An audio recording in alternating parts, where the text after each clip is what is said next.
Hello, I'm Blake Fortner. I'm pastor at Three Trails Community in South KC, and this is Keith Bond. And he's been our guide through this series on finding you, a recovering of our heart. In the last video, we started talking about the spiritual root system, which is that software that we need to download so we can rediscover our heart. Now, what is really interesting is that after Chip Dodd, the author of The Voice of the Heart, after he started doing the whole spiritual root system, he's reading his Bible one day, and like many of you, if you have a walk with the Lord, you start finding out that these things that we find scientifically or you find experientially, you start finding that it was in the Bible the whole time. And so he was in Jeremiah 17 and realized the spiritual root system was there. Like, it beautifully explained it. So Keith, why don't you go ahead and walk us through this extremely well-known passage? Yeah. So in Jeremiah 17, 5 through 6, he describes the cursing. So this is what the Lord says: "Cursed is the person who trusts in mankind. He makes human flesh his strength, and his heart turns from the Lord. He will be like a juniper in the Arabah. He cannot see when good comes, but dwells in the parched places in the wilderness, in the salt lands where no one lives." So this is a physical illustration of the juniper bush, and see how its roots are really shallow and it's sparse.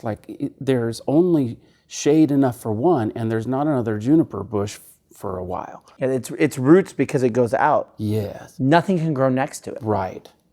And so it is, it's an illustration of this scarcity mentality that I got to get mine, and there's not enough. And so the next verse is the contrast. So in verse 7 and 8, the Lord says, "The person who trusts in the Lord, who is confident indeed is the Lord, is blessed. He will be like a tree planted by the waters. It sends its roots out towards a stream. It does not fear when heat comes, and its foliage remains green, and it will not worry in the year of drought or cease producing fruit." So this illustration is the contrast where the roots go deep, and the nourishment of that relationship underground with myself and with God is rich and full. And above the ground, there are always green leaves and lots of fruit for many to gather and rest in its branches. I think it's interesting. We talked about this in the last video, that the world's tragic. Yeah. And this is literally telling us, the Bible is very clear. Like, it doesn't paint like the world's perfect, right? And it's literally saying, in the tragic, in the drought, when the heat comes, you can still flourish because you're trusting and not yourself. Yeah. And so next verse is the verse that you will hear preached often, of Jeremiah 17:9. And it says, "The heart is more deceitful than anything else and incurable. Who can understand it?" And many pastors stop preaching there because they're going to illustrate their point about pushing their belief of the objective truth about who God is. Not saying that that's not important. What I believe about God matters. But that's a rhetorical question that the Lord answers in the next verse. In verse 10, he says, "I, the Lord, examine the mind and test the heart to give to each according to his way, according to what his actions deserve." And so in this passage, what is the curse that happens when someone trusts in himself? The curse is isolation.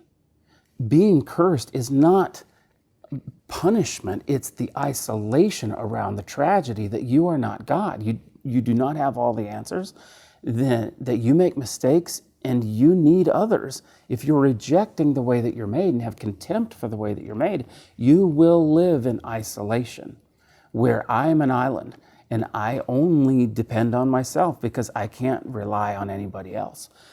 In contrast, the blessing is the richness, the fullness of relationship in the midst of the tragedy. We need to come alongside one another and bear one another's burdens, but also share and multiply one another's joys. So with us being created for relationship, it sounds like we need to walk through the difference between being dependent and codependent? Because we don't want to be codependent. So what is the difference? Explain that for us. So we were not created to be independent, like I just described, that island where I'm independent from another, I don't need them. We were not created to be codependent, where I can't be okay unless somebody else is okay. We're not even made to be interdependent, which is that quid pro quo, the trade agreement mentality, where I'm going to be putting some deposits in our relationship, and then you're going to be putting some in, and I take some withdrawals out, because that will always lead us to a trade deficit mentality. It's carnal, and I'm either going to start regulating your spending, or I'm going to start withholding my deposits. And we've seen that in relationship. Probably everyone's experienced it. Right. You start a relationship and it's like, oh, it's all great and I'm getting this from this person. And then all of a sudden, if we're not careful, we start manipulating the other person. Okay, so if we're not made to be that, what are we made to be with one another? We're actually made to be confidently dependent. And so out of this verse in Isaiah 55, let me read this to you. It says, "Come, everyone who is thirsty, come to the water, and you without silver, come buy and eat. Why do you spend silver on what is not food, and your wages on what does not satisfy? Listen carefully to me, and eat what is good, and you will enjoy the choicest of foods. Pay attention and come to me. Listen, so that you will live, and I will make a permanent covenant with you on the basis of the faithfulness and kindness of David." And so how does that work? He says, "Come and buy, ye who have no money." Well, the currency in heaven is our need. We are created to be confidently dependent. When somebody comes to me with a need or relationally I've hurt them and I start defending myself, that is evidence that I cannot be dependent on needing them. And so it's interesting. So it's not the I disappear. Again, the series is about finding yourself. So it's learning to find out what God's made you to be, but we are made in a broken world where we need one another. Yeah. Now, it's not that I disappear.